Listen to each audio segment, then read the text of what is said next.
Forward তার সুন্দর গোলের মাধ্যমে কিন্তু তার খুব সুন্দর মাধ্যমে চ্যাম্পিয়ন ট্রফি নিশ্চিত করেছেন এবং হাজারো দর্শকের জনসমুদ্রে পরিণত হয়েছে আজকের এই কোকদন্ডি স্কুলের মাঠ প্রাঙ্গণ। পক্ষ দল এবং অপর পক্ষ দল প্রথম গোলটাই মাঝ হাতের মধ্যে দিল এমআর ফুটবল একাদশের খেলোয়াড়। আর যে আজকের যে উত্তেজনাপূর্ণ মুহূর্ত আমরা কিন্তু চ্যাম্পিয়ন ট্রফি পেয়ে গেছি, আমরা কিন্তু চ্যাম্পিয়ন ট্রফি উদযাপন করতে পারছি। আজকে চ্যাম্পিয়ন ট্রফি বাকলিয়া ফুটবল একাদশ তার সঠিক। কোকদন্ডি ফুটবল একাদশের ফুটবল 2024-এর ফাইনাল খেলা শুক্রবার কোকদন্ডি গুণাগড়ি উচ্চ বিদ্যালয়ের মাঠে বিকাল 4টায় অনুষ্ঠিত হয়। উক্ত ফাইনাল খেলায় মুখোমুখি হয় বাকলিয়া ফুটবল একাদশ বনাম এমআর ফুটবল একাদশ। নির্ধারিত সময়ে খেলায় সমতা বিরাজ করায় পেনাল্টি শুট আউটে চ্যাম্পিয়ন দল নির্ধারণ করা হয়। এতে চ্যাম্পিয়ন হওয়ার গৌরব অর্জন করেন বাকলিয়া ফুটবল একাদশ। কালীপুর ইউপি সদস্য আবুল কালামের সভাপতিত্বে উক্ত ফাইনাল খেলায় উদ্বোধন করেন খাদ্য নিয়ন্ত্রক, খাদ্য অধিদপ্তর ঢাকার পরিচালক চন্দ্রশেখর মল্লিক। উক্ত খেলায় প্রধান অতিথি হিসেবে উপস্থিত ছিলেন সাবেক মন্ত্রী পরিষদের সদস্য জাফরুল ইসলাম চৌধুরীর সন্তান বাঁশখালী বিএনপির সদস্য মিশকাতুল ইসলাম চৌধুরী। এতে বিশেষ অতিথি হিসেবে উপস্থিত ছিলেন কোকদন্ডি গুণাগড়ি উচ্চ বিদ্যালয়ের প্রধান শিক্ষক খোকন কর, রামু থানা কক্সবাজারের ভারপ্রাপ্ত কর্মকর্তা ইমন চৌধুরী, পুলিশ তদন্ত কেন্দ্র রামদাস মুন্সিরহাট বাঁশখালীর ইনচার্জ তপন কুমার বাগচি। আরও উপস্থিত ছিলেন তড়িৎকান্তি গুহ, সজল চৌধুরী, রঞ্জন চৌধুরী, সুমিত দাস, সমীরণ ধর, দ্বিজেন ধর, সুকুমার ধর, সুমন গুহ, আবু সালেক, তাজমুল উদ্দিন, শাহেদুল ইসলাম, মোহাম্মদ কাইসার উদ্দিন, মোহাম্মদ রাশেদুল আলম, রণতোষ সুশীল, পলাশ শীল সহ কোকদন্ডি ফুটবল একাদশের সকল নেতৃবৃন্দ, সদস্য, বিএনপির উপজেলা ও বিভিন্ন ইউনিয়ন পর্যায়ের নেতাকর্মী, মাঠের চারপাশে হাজার হাজার ক্রীড়ামোদী জনসাধারণ উক্ত খেলা উপভোগ করেন।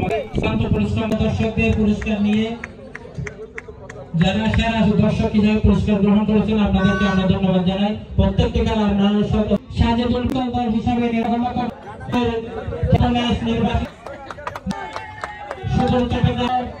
আজকে টুর্নামেন্ট নির্বাচিত হয়েছে।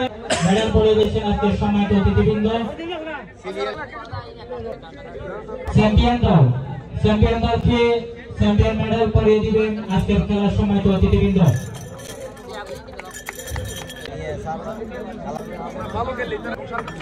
চ্যাম্পিয়ন দল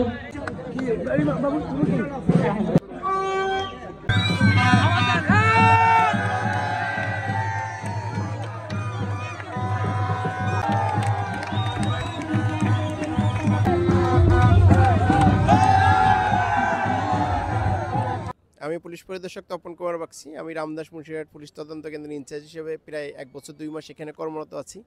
আজকে যে আয়োজনটা করেছেন, যারা কষ্ট করেছেন এবং যারা আয়োজক আছেন, এই আমাদের খেলাধুলার মাধ্যমে আমাদের যারা ছাত্রছাত্রী, টিনেজার এবং যারা বয়োজ্যেষ্ঠ যারাই আছেন তাদের মন প্রফুল্ল থাকবে, তারা বিভিন্ন অপকর্ম থেকে ভালো থাকবে এবং আমাদের যাতে মাদকটা আমরা পরিহার করতে পারি, মাদককে না বলতে পারি এবং খেলাধুলার মাধ্যমে যাতে আমরা ভবিষ্যৎ আমাদের পরিকল্পনা নিয়ে আমরা একটা সুন্দর দেশ এবং একটা ভালো দেশ গঠন করতে পারি, আমরা যাতে ভালো মানুষ হিসেবে এখানে বাঁচতে পারি এবং সামনে যাতে এই খেলাধুলাটা আরও পরিসর হয় এবং আরও উন্নততর বৃদ্ধি করে, এই কামনা করে আমার বক্তব্য এখানে শেষ করছি। সকলকে ধন্যবাদ। আমি এই গ্রামের সন্তান, আমি এই কোকদন্ডি গ্রামে বেড়ে ওঠা। আমি এই স্কুলেরই আমার প্রাইমারি এবং এই যে শিক্ষা জীবনটা শুরু করেছি। বর্তমানে আমি সরকারি কর্মকর্তা হিসেবে খাদ্য অধিদপ্তরে চাকরিরত। আমি মনে করি আজকের এই অনুষ্ঠান, এই যে যুব সমাজের যে একটা উদ্দীপনা, আমি মনে করি রাষ্ট্রের যে অবস্থায় আমি এই গ্রামে এসে আজকে যে অনুষ্ঠান, এই যে ফুটবল খেলার আয়োজন, এই যে একটা সম্প্রীতি, এই যে আমরা যে ভাই ভাই হিন্দু, মুসলিম, বৌদ্ধ, খ্রিস্টান, এই যে একটা সম্প্রীতির বন্ধন সৃষ্টি হচ্ছে, আমি আপ্লুত। আমি মনে করি এটা সব সময় এটা চলমান থাকবে। আমরা যারা এগিয়ে আছি, আমি মনে করি আমার অগ্রজ হিসেবে আবার যারা উদীয়মান হিসেবে এই সমাজে ভূমিকা রাখবে, আমি মনে করি এটাকে আরও বড় পরিসরে যাতে এগিয়ে যায়, সেই জন্য সবার প্রতি আমার কৃতজ্ঞতা এবং আমি অবশ্যই সবাইকে সাধুবাদ জানাচ্ছি এরকম আয়োজনের জন্য। ধন্যবাদ সকলকে। অত এই কোকদন্ডি এলাকার সম্মানিত এলাকাবাসী, নমস্কার এবং আসসালামু আলাইকুম ওয়া রাহমাতুল্লাহি ওয়া বারাকাতুহু। আমি আমার বক্তব্যে প্রথমেই আমি ধন্যবাদ জানাতে চাই এই আয়োজক কমিটিকে, যারা আমাকে আজকে এখানে প্রধান অতিথি হিসেবে আসার সুযোগ করে দিয়েছেন, আমাকে সম্মান জানিয়েছেন। আপনারা জানেন এই কোটডন্ডি এলাকা এটি আমাদের নিজের এলাকা। আমার মরহুম পিতা আল্লাহ জাফর ইসলাম চৌধুরী এই কোটডন্ডিকে নিজের বাড়ি মনে করেই আমরা সবসময় দেখেছি। উনি সবসময় এটিকে নিজের বাড়ি মনে করত, যেটি আমার শ্রদ্ধেয় বাবু চন্দ্রশেখর মল্লিক বাবু বলেছেন, আমাদের দরিদ্র বাবু বলেছেন। এই কোটডন্ডির উন্নয়নের জন্য আমার মরহুম পিতা অনেক কিছু করে গিয়েছেন, এই স্কুলের জন্য, রাস্তাঘাটের জন্য, এলাকার জন্য। সুতরাং এই এলাকায় আমাদের বাড়ি নিজস্ব একটি এরকম নিজের বাড়িতে এরকম একটি টুর্নামেন্টের ফাইনাল খেলায় আমি আজকে আসতে পেরেছি। এই জন্য আপনাদের সকলকে ধন্যবাদ জানাচ্ছি। সেই সাথে আপনাদেরকে বলবো, এখন সময় বেশি নেই। এখানে একটি কথা এসেছে, মাঠের কথা এসেছে। আমাদের শ্রদ্ধেয় প্রধান শিক্ষক মহোদয় বলেছেন, আরও কয়েকজন বলেছেন। আমি বলবো, আজকে আমি আপনাদের এই এলাকারই যেহেতু সন্তান, এখানে যারা আমাদের রয়েছেন বিশেষ অতিথি এবং উদ্বোধক মহোদয়, আমি তাদেরকে নিয়ে, আমাদের তরিত বাবু রয়েছেন, শেখর মল্লিক সাহেব রয়েছেন এবং যারা রয়েছেন এই এলাকার আরও অনেক ব্যবসায়ীরা রয়েছেন, তাদেরকে নিয়ে সবার সাথে আলোচনা করে বসে আমি এই মাঠের জন্য কিছু একটা আমরা করব বলে আশাবাদ ব্যক্ত করছি। রাস্তা যখন সুযোগ হবে, এখন তো আমাদের দায়িত্বে নেই, আমরা তো এখন সবাই অন্তর্বর্তীকালীন সরকারের আন্ডারে আছি। যখন সুযোগ হবে তখন দোয়া করবা। অবশ্যই এরপরেও যদি অফিসিয়ালি প্রশাসনিকভাবে যদি কিছু করা যায়, আমি তো অবশ্যই করব, বলবো, সেটি তো অবশ্যই করবো ইনশাল্লাহ।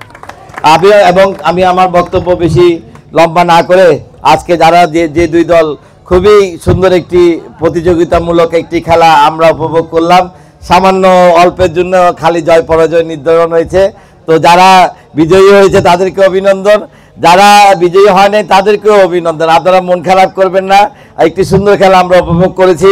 আপনাদের দুই দলকে আবারও অভিনন্দন জানিয়ে এবং এই আয়োজক কমিটিকে অনুরোধ করব, আপনারা বারবার প্রতি বছরই এইভাবে আপনারা যাতে খেলা এরকম টুর্নামেন্ট আয়োজন করবেন, আমাদের তরুণদেরকে সবসময় এইগুলোর সাথে সম্পৃক্ত রাখবেন, এই আশাবাদ ব্যক্ত করে আমি আমার বক্তব্য শেষ করছি।